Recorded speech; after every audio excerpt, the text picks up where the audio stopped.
The views and opinions expressed by the hosts and guests of the Side Project Live are not necessarily those of LRN.FM, Tuiville, the Illinois Libertarian Party, and a bunch of other people. We'd like to invite you and all the members of your household to gather around and join us now for a very special episode of Side Project Live. And what's so special about it? I'm not wearing any pants.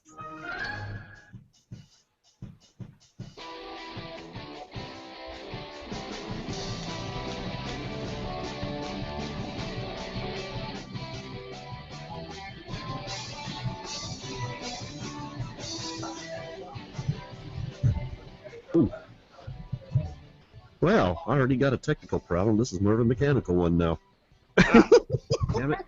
I was just moving my microphone over to get it closer to me, and I lifted the whole damn thing out of the clamp that's attached to my desk. Don't ask me how I did that. That's the first time that's ever happened. Hi. Welcome, everybody. Another, blah, blah, blah, blah episode, Side Project Live, blah, blah, blah, blah, blah. Once again, Morris, Illinois. This is Jimmy G. Hi there. From Lockport, Illinois, it's Eric Ferguson. And without further ado, I did something different today that I've never done before. I printed out the pre-show and post-show notes so I don't have to open up a file and have more stuff going on my desktop. And if I'm too lazy to read it, I'm just going to hold it up to the screen like that, and then you can just read all of my notes. Okay, let me know when you're done. There you go. That works really good for people that are listening on LRN FM and Radio Fubar and Tuiville. So I'll just do this. You can give us a call at 815-200-4912. That is our Google Voice number. If you put something up there, we might read it on air. We might not. We might make fun of you. I don't know. It's all up to you. Our Twitter is at the Side Project 2. Our Gmail is thesideproject2@gmail.com. And our Twitter hashtag is TSP Live. So, hey, there you go. I am prepared today, which is a nice change for once. And seems like there was something I have to do over here. Oh, yeah. Let's get this. Okay, there we go. And how are you doing, Eric? Swell, as a matter of fact. Well, so you hit your thumb with a hammer, huh? That's right. Yeah, it's been an interesting week. I'm just going to make this announcement right now. Me and another friend are starting up a second podcast. Has absolutely nothing to do with politics at all. It's going to be about classic video arcade games, and we've already got a title for it. First of all, my co-host is Sean Courtney, been a friend of mine for well over 20 years, and co-worker of of Eric Ferguson, apparently, at one time. Although Eric doesn't remember him. I don't recall. But I'll find out. I think he may have had a radio name. But the name of the podcast is called The Pie Factory. And anyone who's into classic video games knows what The Pie Factory is. Anyone? Eric? No, I played a few back then. I used to play Gorf. I used to play Galaga. That's about it, though. I don't recall. It's the fourth screen in Donkey Kong, the one that nobody usually ever sees. There you go. The Cement Factory, but there you go. The Pie Factory, and we love the double entendre potential for that name. I'm more into single entendres. Yes, just say it like it is. Say it like it is. Hey, baby, you're very shagadelic. Let's shag. Shall we shag now or shag later? Oh, behave. Oh, behave. $1 million. Quiet. We'll probably get fired for this. Oh! Get in here and clean up this mess. Little Austin Powers taking you up to drive time. So why are we here? Why are any of us here? It's the ultimate question of life. But more importantly, we need to ask Claire Ball, why are you here? Hi, why am I here? Wow, that was a real good intro, wasn't it? Good enough, good enough. I am here because I'm running for the College of DuPage Board of Trustees, and that race has really heated up. There you go. There you go. So with that, we'll see you all next week. Bye. No. No. So we've had you on before to talk about it. And so what? So where's the race stand at this point? I understand there's been some interesting things happening with it. Oh, there's every day seems to be a new scandal of some sort.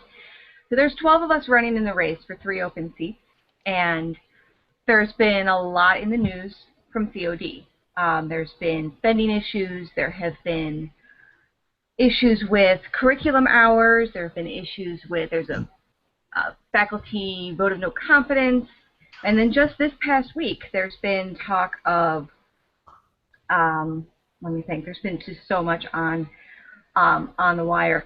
But curriculum hours, that's a big issue because COD has been promoting their enrollment and how great it's been. Well, now there's an investigation taking place by the ICC board, the Illinois Community College Board, into their actual enrollment hours and whether or not they are valid or whether they were kind of inflated. So that's an issue, that's a question.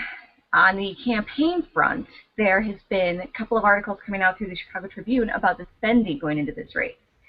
Now let me just say real quick that this position is non-paid. You are doing it out of the kindness of your heart and to help the college, and you're not getting any kind of a salary for this. Mm-hmm. And there are candidates running in this race who have spent tens of thousands of dollars. One person in particular, over $60,000 she spent on this campaign. Holy crap! I know. This for a race that's not paying. It really makes me wonder about their motivations. I mean, I am. Oh yeah. I am going all out. I've always wondered that about any of these things. Senate or governor or city council, whatever it is. Who spends $2 million advertising to win a position that either doesn't pay at all or pays $100,000 or it's just silly. You know, at the very least, I remember when I used to listen to Rush Limbaugh back in the day, people like, oh, I should run for president. He goes, I don't want the pay cut. So yeah. No kidding. These types of jobs are not supposed to be perk laden. They're not supposed to be the kind of thing that people jump all over to get in on. But that seems to be what's happening here. So what do you think that is? I've been trying very hard to be nice in my campaign and to just promote myself, and so I don't want to speak badly about any of the other candidates, but as in general, just based on what I've seen, I think some of it's probably politically motivated. Some people think that that this could be a stepping stone for them to get further. Politically motivated in Illinois? That never happens. I know, right? What are the odds? Joe. Well, I myself have spent just a couple $100s out of my own pocket, and I've been fortunate enough to have collected about $1,700 in donations. So, awesome donors out there. I was speaking to your husband, campaign manager, about your spending, and for what you've spent, versus what you've gained, you guys actually have more bang for the buck than some of the other people running against you. I really think so. I really think so. We only got about 250 yard signs, but we're making full use of them. We've gotten a lot of the leaflets, those trifold thingies, and business cards. And then the rest of the money has been spent on Facebook advertising. We got one giant banner that someone at the owner of the Princess Table over in Glen Ellen, she was nice enough to hang it up on our building. It faces the train station, so all the morning commuters get to see my name. Awesome. And then we are all over Facebook and Twitter. We are all over online. We have the biggest online presence, and I think that's really important. I think we're going to be much more online, and that's where I. Oh boy, I think it's going to be one of those mornings when it comes to technology. All right.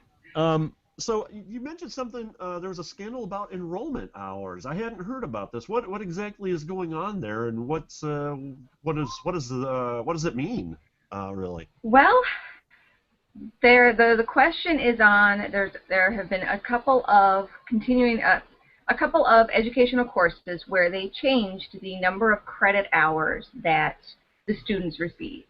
Now, normally when a college does that, the rationale behind the whole idea of credit hours is the number is a number of hours based upon how much instruction you're going to get throughout the course. Usually it's 2 hours, 3 hours, 4 hours.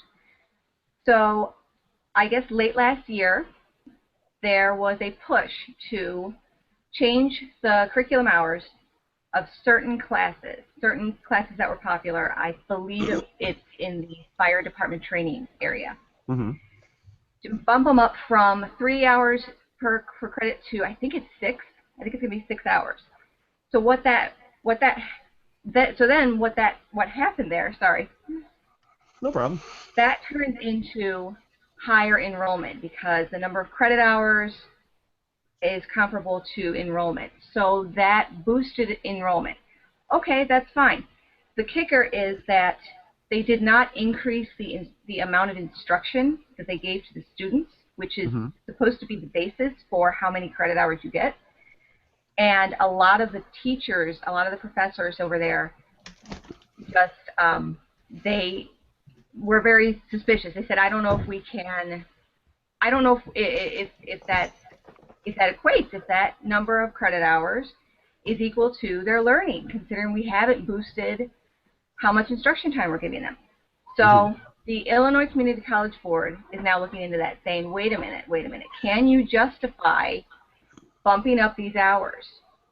Because if you can't, and you're reporting these enrollment hours, that's COD's big boon, is that their enrollment has increased where other community colleges have gone down over the last 2 years, then that's a problem. And that could lead to disciplinary action by the ICC board. So basically, they're inflating the number of hours for money. For not quite for money, because the students don't pay anymore. The only thing that's coming out of it is that enrollment is larger. Enrollment is shown as being greater than it was previously. Now the college is saying, well, we're just trying to make sure that the students are given their proper credit hours. Oh, okay, right. But a lot of critics have said there was no rationale for this other than boosting enrollment. You give us some kind of justification, some kind of rationale for why you did this other than help the students, because a lot of the professors who are teaching those classes have disagreed. They're saying, we're not increasing their learning, we're not giving them more time, why are we increasing their hours? So it's a big question. So basically it's still pretty much an ongoing investigation, seems like, everything that's going on with that whole situation. Yes, it is. That one just came out this week. Oh, okay. Seems like a lot is coming out just this week. There has also been a local watchdog group, the Edgar County Watchdogs. They filed suit against the college for withholding valid FOIA information, Freedom of Information Act requests.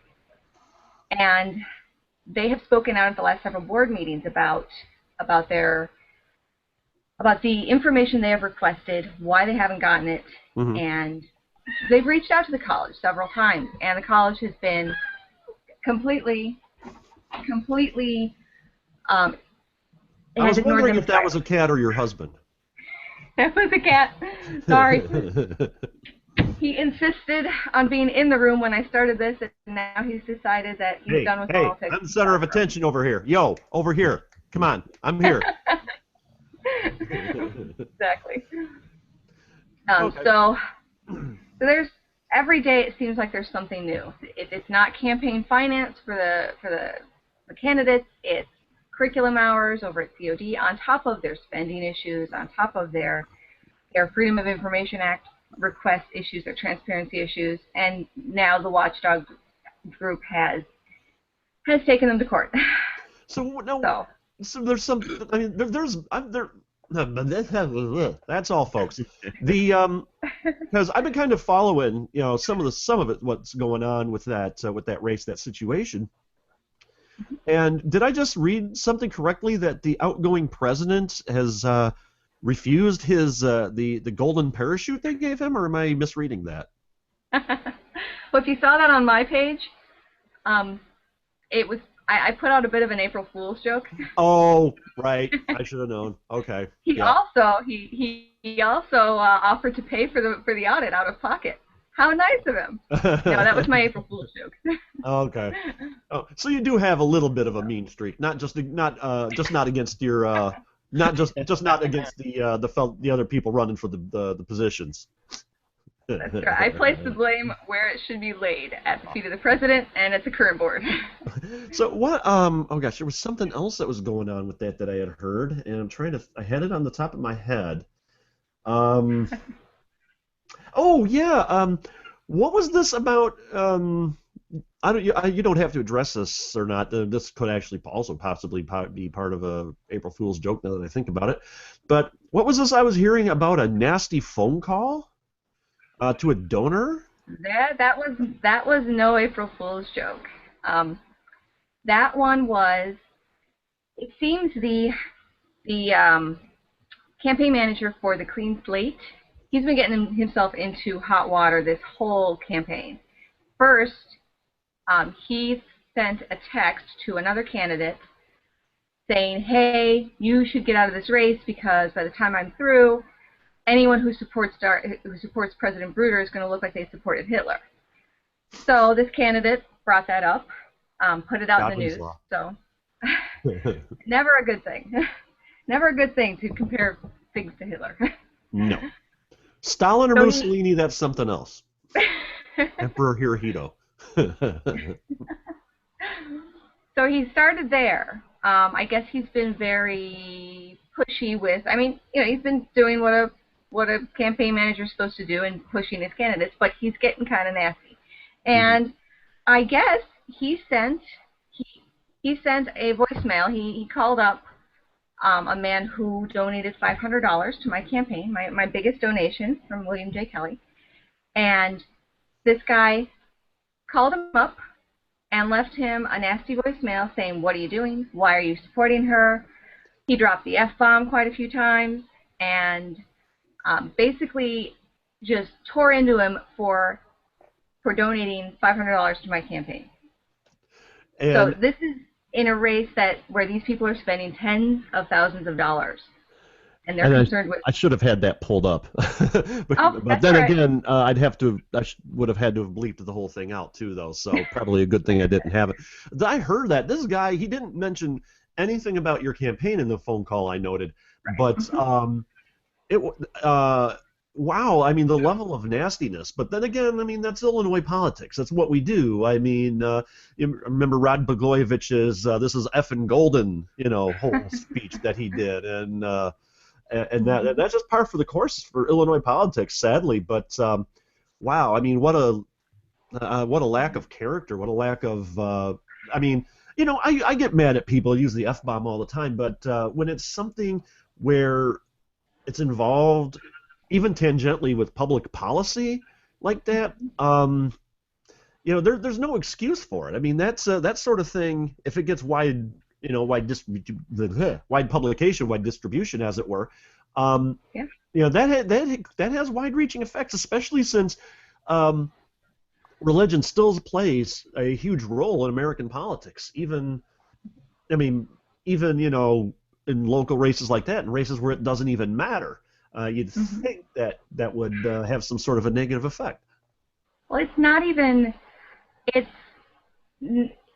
you're in a political campaign, even if I guess he knows these people that he's been lashing out against. He knows them for a number of years. Yeah, and I think in the phone call he said they'd been friends for like 20 years or something. And then in the message he goes out and saying, I'm unfriending you on Facebook and I'm blocking your phone number from my phone and that's. And this is a guy who was his friend for like 20 years. I mean, man, going back to the religious thing, talk about a freaking Judas. It's pretty crazy. It's not very smart when you're going to be out in the public eye like that doing campaign management. I'm just hoping that the guy that donated the money to you is helping you out more in other ways since this phone call. Well, he helped. He's trying to help in that he issued it. He threw it out online. He put up a press release saying that, and that's where he noted that the phone call stemmed from him donating to my campaign. And he just wanted to bring up to everybody's attention, hey, look, I've known this guy a long time. Here's what he said to me. With all the money that's floating around in this race, I don't see why this matters. This is why I'm supporting Claire Ball, a third party. It shouldn't matter. It shouldn't play into this. So that was his way of helping. So he's still very supportive of my campaign, and I'm very thrilled about that. Yeah, that was all things considered for a race of this size, a very generous donation, especially to somebody that doesn't have a political machine behind them. And that's the one thing about anybody running third party. I was going to say about Libertarian, but any third party is that we just don't have the giant political machine because we're having to spend our resources in other directions. This last election season, when when the Libertarian Party had to fend off challenge after challenge from the GOP, and what did we end up with in our campaign coffers? We didn't have that much money. I mean, we may have gotten donations along the way, but compared to the millions that the GOP spent, I mean, they bankrupted us. The whole challenge thing is damned if you do, damned if you don't sort of thing. I mean, you lose either way. You lose when the challenge comes up, and we could get into a whole thing about how the whole court system, once you're taken to court for something, even if you win, you lose. But I mean, that's a topic for another time. But you don't have that huge machine behind you. But yet, like I said, I mean, you're getting pretty good bang for your buck. Yeah, no, I agree, and you're absolutely right. Third parties don't have anywhere near the bankroll that the established parties have, but that's when we have to just go old school. Mm-hmm. Every morning for the last 2 weeks. So where are you standing now with the campaign? Obviously, the election is Tuesday, and so what kind of steam are you picking up? What kind of buzz is there surrounding your campaign at this point? Well, I've gotten a lot of good attention, a lot of positive attention. A lot of people like the fact that I'm a libertarian. I put it on my business cards, and they see that word on there, and they go, "Oh, great! You're not one of the two established, so that gets you my vote right there." I'm like, "Great." But as far as what I'm doing till the end, well, we've got just really 3 days, technically, because nobody's going to want to be bothered on Easter. But what I'm planning to do is there's a whole team of us going out to Aurora today. We're going to be all over there. I'm going to be knocking on doors and just handing out my stuff, and my crew is going to be spreading out my palm cards, just getting the word out that way. I've got, since Brian and I are not too terribly religious, we're probably going to be out by a Starbucks tomorrow for some amount of time, just handing out my information. And then Monday, it's another train station, I think Glen Ellen's train station. I'm going to be there in the morning, just shaking hands, trying not to be too annoying to people. And Tuesday morning... That'll be hard for Brian. No kidding. Was he in the room? No. No, he's outside of the room, but I can call him in. So I'm just trying to spread the word using my feet, out walking, and online. I'm just, as these news articles come out, I make sure that I comment on every one of them. We have them up on my website. We have them on my Facebook page. We've been tweeting them. We are retweeting. Now I can't talk. Retweeting all of my videos. I've made over 9 videos. You'd probably really enjoy the 8th one, where I play whack-a-mole with the College of DuPage. Oh, sweet. Yeah, go check it out. It's fun. Awesome. So we are just spreading the word that way because we don't have the money to be sending a mailer a day. And, so I think a lot of people appreciate that. I've had people who've let me put out yard signs. One lady in particular, she told me Just, wow, well, you've got my vote just because you're out here walking around. Nobody else has knocked on my door. Thank you. You know, I've had that experience too. I mean, if I've told the story before. A couple of years ago, guy running for sheriff came around the neighborhood here, and he was the Democrat running, which I still don't understand why you have to do Democrat Republican for that race as well as coroner.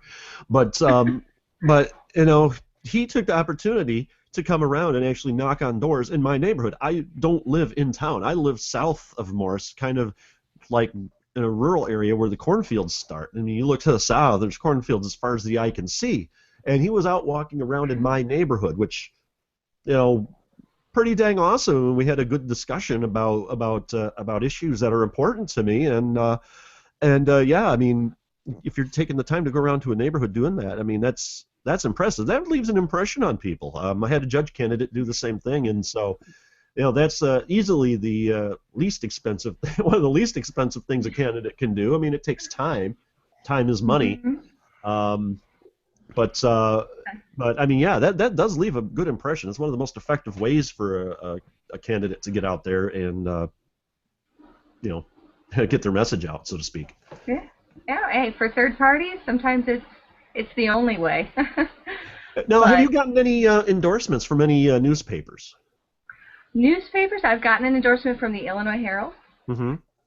I was endorsed by the Taxpayers United group. Okay. And then I've been endorsed by the Illinois Libertarians and the DuPage Libertarians as well. Big surprise. Wow, there's a shock.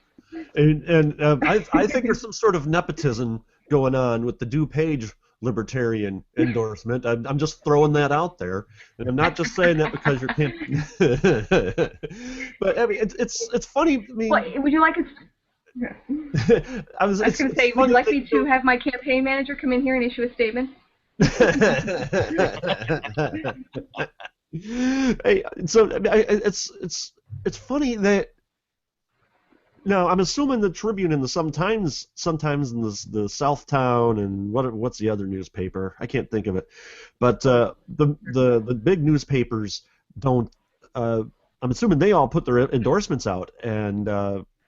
Well, most of them are not doing endorsements on the more local races. Okay. But the Daily Herald did put out endorsements, and I was not selected. But I think they picked one or two really outstanding people, and so I'm sure that their considerations were well thought out. And you know, I gave my congratulations to the candidates that were selected.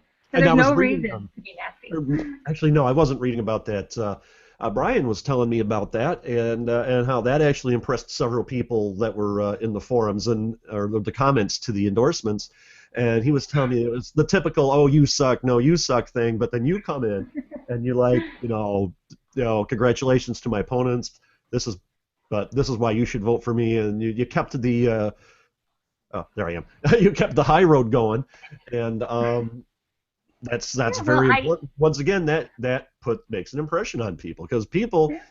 I'd like to think people are tired of the muckraking, but I don't know. I think maybe most people are tired of it. Most people. I agree, and I'm seeing it in several of the last forums that I've done. One in particular where several candidates started kind of launching arrows at each other, and they would, rather than asking the questions, because it was a very structured format how they were presenting, and rather than answering the questions, they would reword it so that they could either A, talk about what they specifically wanted to talk about, or B, use it as a stepping ground to attack someone else. Mm-hmm. And the crowd was not happy about it. They were not looking at it like, yeah, look at these champions. I don't think that people like that in general. You're up there. They're the ones who are ultimately going to decide. You should just put on the best show you can for yourself, and there's no reason to get nasty with your other candidates. And yeah, I've had a good couple of people tell me, hey, I think it's really great. I thought it was really nice that you, very classy that you thanked that, or that you offered your congratulations. And yeah, I'm noticing it too, definitely. People are tired of fighting. They want to know where you stand on issues that concern them. Now, this is why one of the reasons why I don't get into politics, because every other word out of my mouth would be the F word. I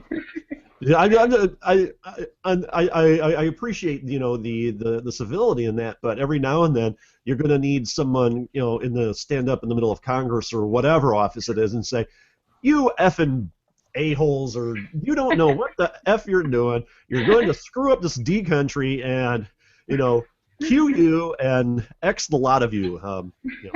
Creating some new words there. That's the problem with our Congress. It needs to be more like British Parliament. These guys, they get off on being referred to as the gentlewoman and the honorable, and they get off on that stuff. So we need to throw things at each other. That would get it. The douchebag from Wyoming has the floor. No, screw that. Pick up the floor and throw it at them. Wyoming no longer has their chair because it's been thrown at Indiana, but they have the floor. That's right. The little sleazeball from Indiana who sleeps with anyone, and then all of a sudden you get the high heel thrown at the head. And yes, if you had a Congress like that, make C-SPAN a premium channel. Yes, solve the entire country's budget problem.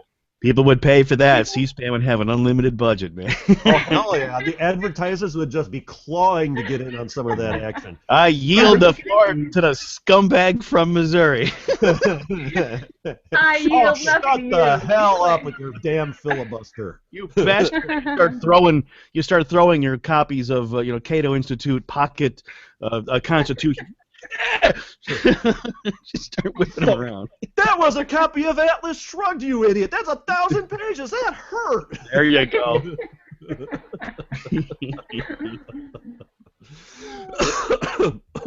Well, you definitely need to be able to stand your ground. Yeah. And that's something that I talk about when I discuss the issues themselves. When I talk about Bruder's buyout, I say I would not have supported that. I also tell people that we don't know all the details in there that are in the contract, so we don't know if there's any basis to be able to put a stop to it, put a stop on that check that's going to him. But if there is, I would push for it. And I think there's a difference between standing your ground and being determined for the people you're representing versus just getting nasty and just talking trash about the people around you to get yourself in a better position. Right. Well, you need to, as you're saying, you need to stand your ground. You need to remain firm. I mean, what was it? Teddy Roosevelt, speak softly but carry a big stick. I mean, say what you will about it. What's that? Do you think they allow sticks in Congress? Do they? I know they allow bean soup. That can be just as deadly. No, they used to, but Nancy Pelosi changed the House rules and disallowed sticks. Well, she was beaten so many times with an ugly stick, it was deemed cruel and unusual punishment. Oh, did I just say that out loud? That's mean. You didn't say it wasn't true.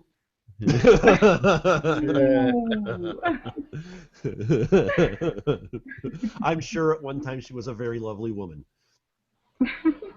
Now, Hillary Clinton, on the other hand, no. Well, I think in regards to the voter turnout on Tuesday, that's another area where we're at a little bit of a disadvantage because in the more local elections, in the off season, so to speak, there's less turnout. People don't care as much. So there's also been that push to try to, hey, if you're planning to vote, you're trying to encourage people to vote as well as vote for you.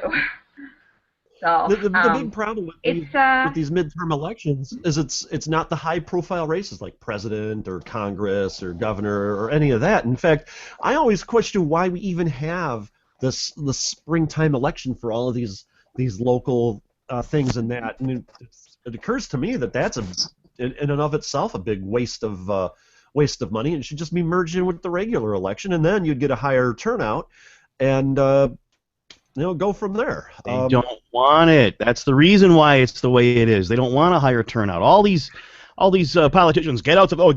They don't want you to vote. Well, that sounds like a conspiracy theory. They don't want you to vote. It's the reason why they sneak all this stuff in, because they know voter turnout is low. That's the idea behind it. That's one of the very few conspiracy theories I believed, actually. Not a conspiracy. It's wide open. It's obvious. Well, and there Well, is it on is the technically a side. conspiracy, but it's not a theory. It's the same reason why they do it here. They did it here a couple years back with the referendum that failed 3 or 4 times in a row, and then so they finally tried it again on some really off election date, and the wording of it was vote yes to not increase the taxes. Yeah. And then so you go, oh, tax increase, I vote no. That's a yes vote. I'm going to change my my stage name to Hanging Chad.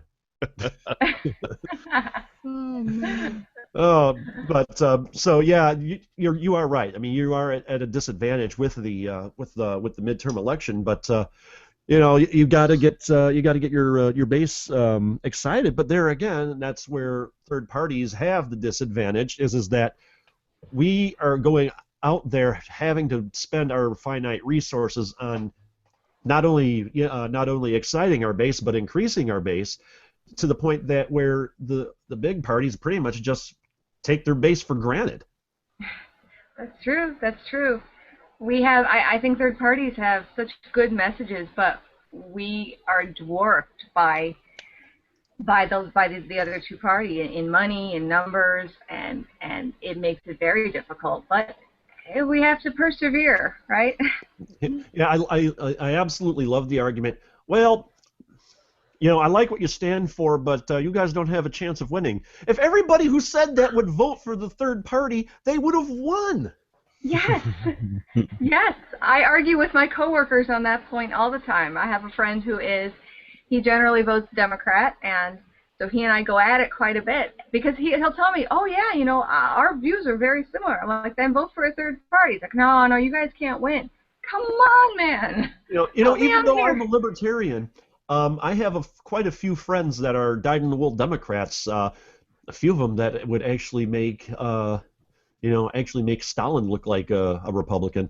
But I keep arguing with them. They say, well, I believe this, this, and this, and I'm like, dude, you should be voting for the Green Party because at least they're honest about the war on drugs and gay rights and war in general. You should be voting for them. It's because voting in the United States is a spectator sport, and the voters are just fans cheering for their favorite team. And that's the problem. It's the elections are football. It's betting on the game. And that's all that I got to pick the winner. And then you get bragging rights at the pub. I voted for that guy. Yay, me. And it's like, no, you knucklehead. it's the system. The electoral system is done up exactly like like casino game, any game in the casino where the games aren't rigged, so to speak, but the rules are written in such a way that the house always wins, and the rules for voting are written the way so that the house, in this case the two establishment parties, always win. And then they keep changing the rules so that the house wins even more. It's like when blackjack used to pay 2 for 1 on a blackjack, and now it pays 6 to 5. But I digress. And also like casino games, it's about the money. Wow, that was a really good analogy. I'm proud of myself.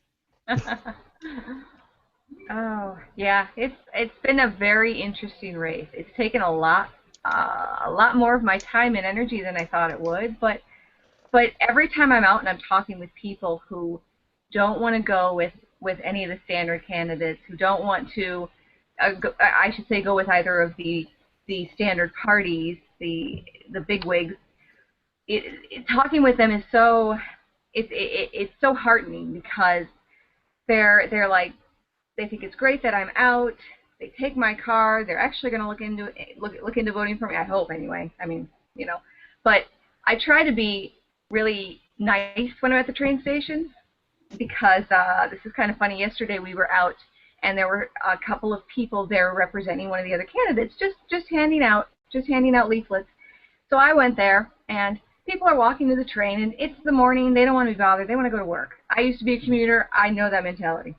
Mm-hmm. And so these people, they're trying to shove the paperwork in everybody's hands as they're walking past and giving their pitch, and it's kind of annoying. I try to keep the annoyance at the minimum. You ever been to Las Vegas? If you're walking up and down the strip, there are these people that stand on every corner in front of every building or whatever, and they're called porn slappers. And what it is that they have this whole thing of leaflets for like hookers and call girls and strip clubs and whatever. And then you walk up to them, and then they take the leaflet, and they call porn slappers because they do this to everybody. They don't even wait for your hand. They just, against your chest like that. You want to talk about annoying? I mean, those people are no better than the porn slappers. Woo! Well, I guess as long as they're better than the porn slappers. There's a word I didn't think I'd say today. We will put you know what? I wonder if Urban Dictionary has a definition for that. I bet they do. I understand you actually need to get going in a few minutes here to get out to Aurora to do your campaigning. So, question for you on that: if people want to come out there and join you, where would they meet you at? We are going to be. At this point, I have to check with the campaign manager. Okay. So terrible of me. I've got too much going on. Brian, where are we meeting? Hey, Brian. I'm falling off my chair, Brian. Okay. I know it's in Aurora. At a Culver's on 59. Culver's. So oh, you can go yeah, to my I know where website. that is. That's oh God, it's in an old Hardee's building. It's just south of Fox Valley Mall. Yes. I can't think of the cross street. It's like on the corner of a gigantic shopping plaza. Damn, I know right where that is. Uh-oh. Ah! But we will be meeting with everybody at 11? Yeah, we're going to meet everybody up at 11 o'clock. At 11 o'clock at the Culver's on 59, about a mile or two south of the Fox Valley Mall. It's, I wish I remembered the name of the corner, but I know exactly where it is, and that's all that matters. So you're coming out today then, right, Jim? Oh, I wish I could. You're forgetting we live with the mother-in-law. Bring the mother-in-law. She can pass out some stuff. She can stuff bags. Must avoid making joke about the mother-in-law with that line. I did set the pins up for you. All you had to do was roll the ball. Oh boy. So, all right. So, hi, Eric. Hi, Brian. And at some point along the line, looks like Lek joined us. Can you hear us? Yeah. Can you hear me? Yeah. Oh yeah. Okay. It's Hi, good. Lek. I'm glad I finally got a connection because I've been having technical problems all morning. I would get in and then it would short out within 5 seconds. So I'm glad it finally came in. But so yeah. Wow, Brian, that's the most intelligent thing you've said in a while. What was that? He belched. Oh, yeah. That's about how I feel. Right in my ear. And like so, I think starting next week, I'm just gonna go out to sit in a cafe when we do the show because the internet connection here just isn't very good. So yeah, well, hopefully it'll do what you need to do. But oh, I will. Yeah. But as far as you guys go, oh, I like your T-shirt, by the way, Brian.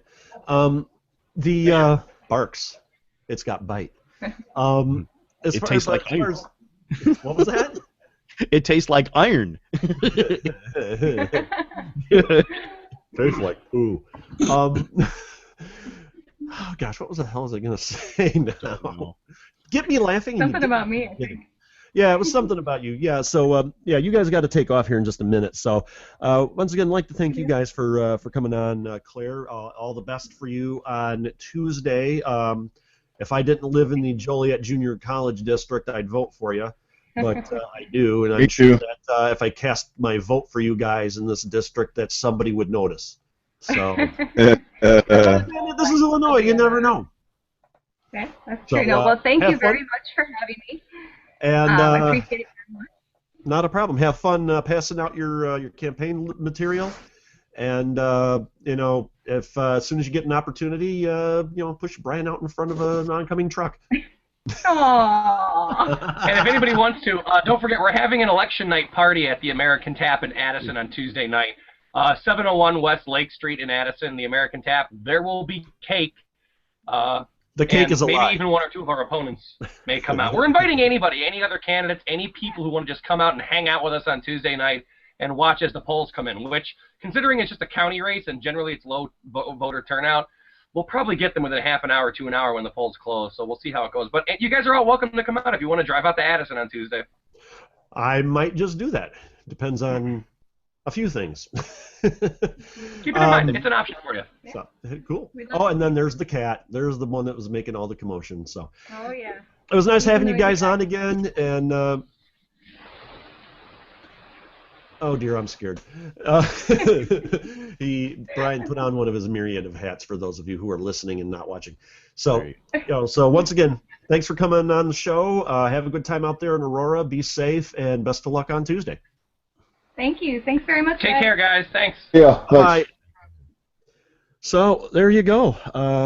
Our friends Claire and Brian, both from the DuPage Libertarians, and there is some shenanigans going on there with Claire getting the DuPage Libertarian Party endorsement. I mean, she's sleeping with the president.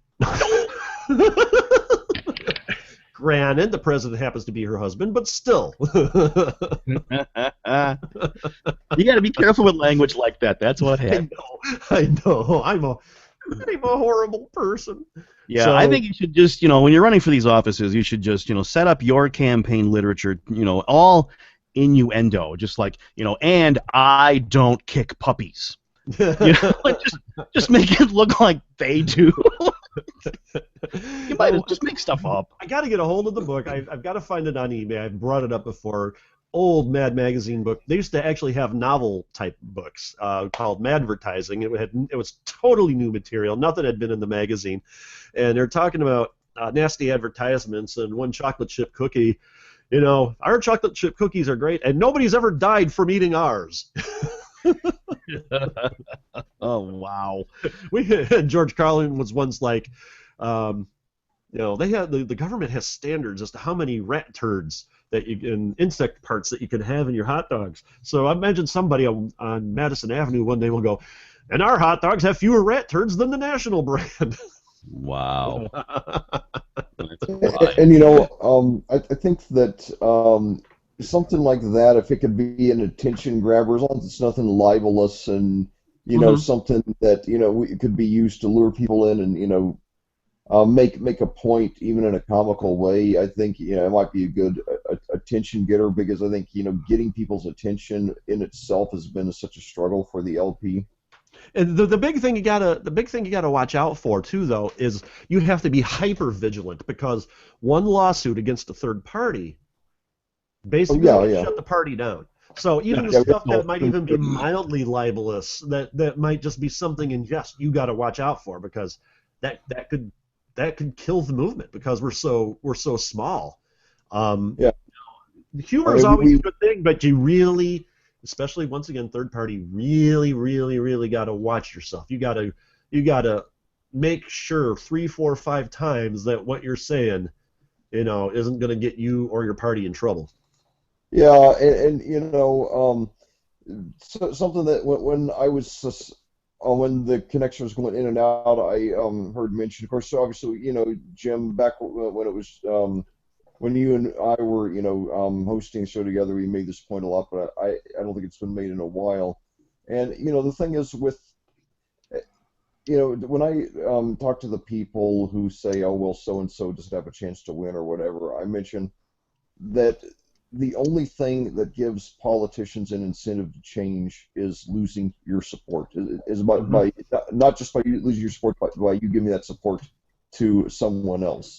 And if they believe that you're always going to vote for the lesser of two evils, then they have no incentive to change. If they believe that they'll get voted out of office, if they don't satisfy you, then we don't know for sure that they'll change, but at least they'll have an incentive. And like we talk about so many times on the show, incentives matter very much. I mean, that's why, that's why private, businesses outperform government almost all the time.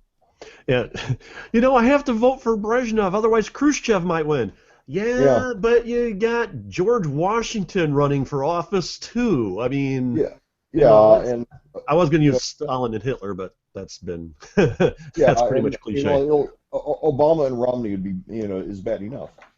Mm-hmm. So, going back to the last election, I cannot tell you how many people who, because I tried to sell both.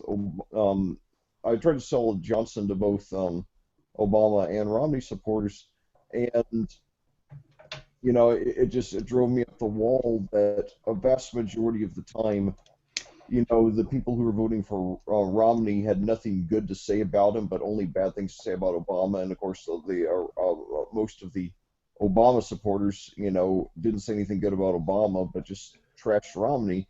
And whereas, when I was telling people why I was voting for Gary Johnson, I gave lots of examples about Johnson, both his record as governor of New Mexico, one of the great governorships of all time, and then, also campaign ideas he had for the presidency. And, so when you have nothing good to say about your man, that, the only thing you can find about him is that he's not as bad as the other guy,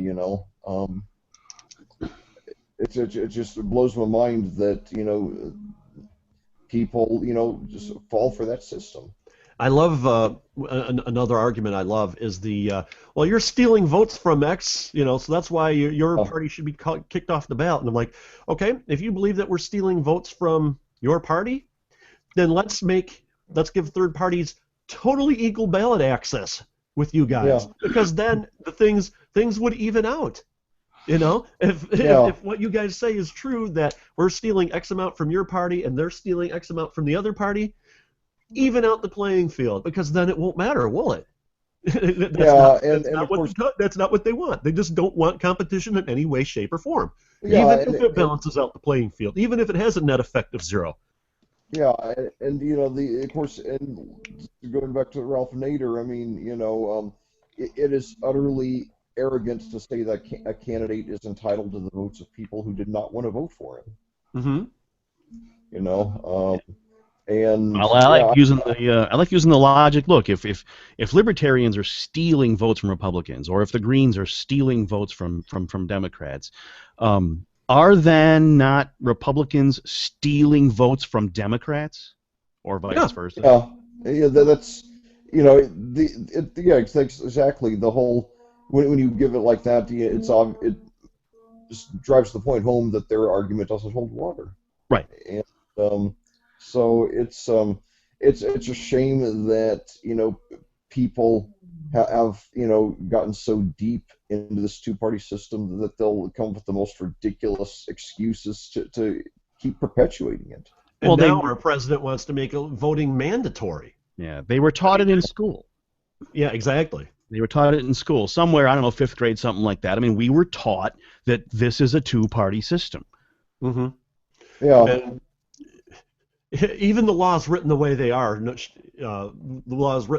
which basically puts third parties to a second-class, that was a weird phrase, third parties to a second-class citizen status. I mean, it's still more than a two-party system, but they're teaching us it's two parties, just like they keep teaching us that we don't have the right to affect laws when we're judging something in a court. They're teaching us what I won't say the government, but what the parties want us to say.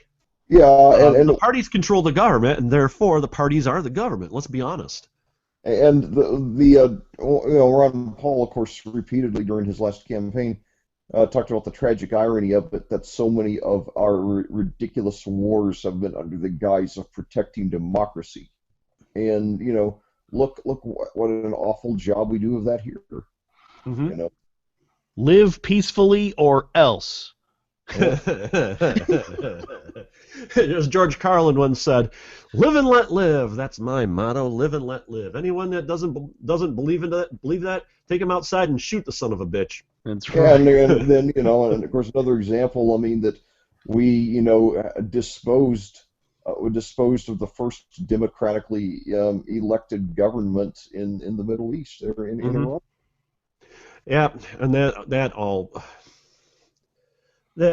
boy, that's Middle East policy. That's a whole nother can of worms, and we could easily spend a whole, well, we have several times, spend a whole episode on that. And that was our 5 minutes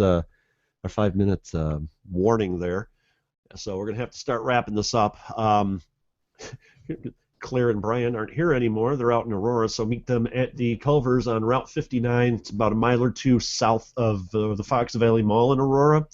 And if you're going south, it'll be on the right-hand side. If you're coming north from Plainfield, it'll be on the left-hand side. So I know exactly where it is, but I can't think of the name of the cross street. And I don't dare pull Google Maps up to find it, because then that'll throw my whole little podcast broadcast thingy here for a loop. And I need all the power I can get right now. So yeah, join them out there. They're going to be meeting there at 11ish, and wish I could get up there, but Culver's is awesome, by the way. Not bad for a Wisconsin company. They're just order the cheese curds. The cheese curds are good, but I really love their burgers. And Culver's is the only place, if I'm going out for fast food. First of all, it's not really fast food because you got to wait for it. But Culver's is the only place I don't mind where they tell you, pull your car around.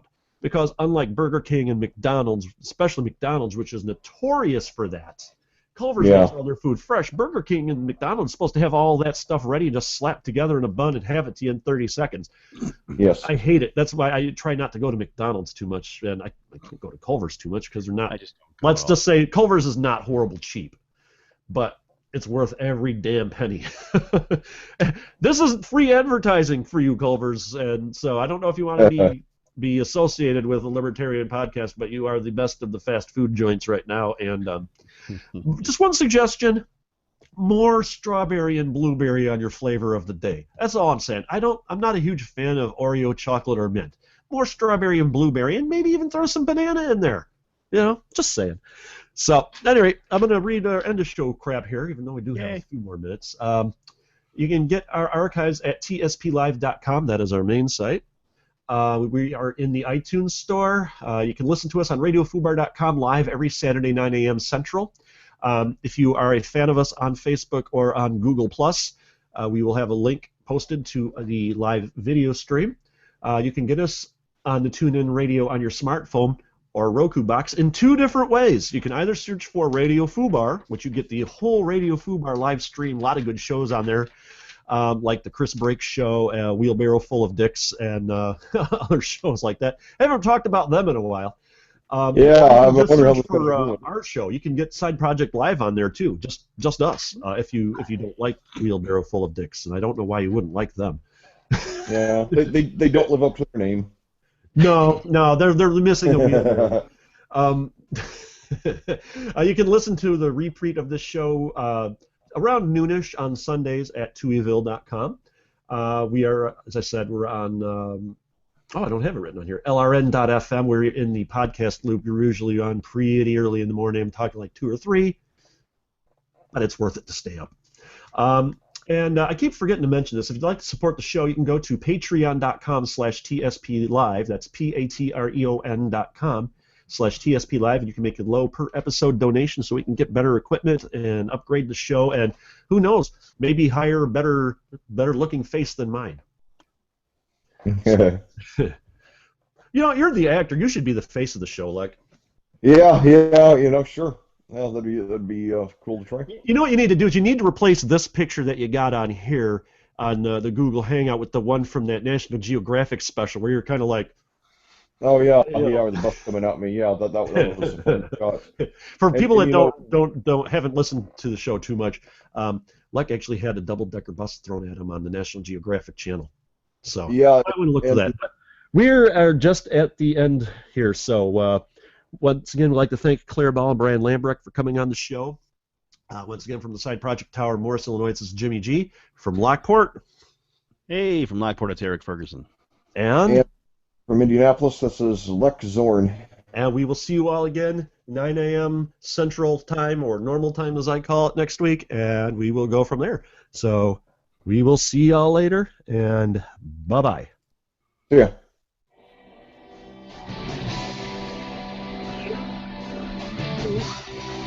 Have your license taken away. Intro and outro music is the song Springtide by the band Springtide.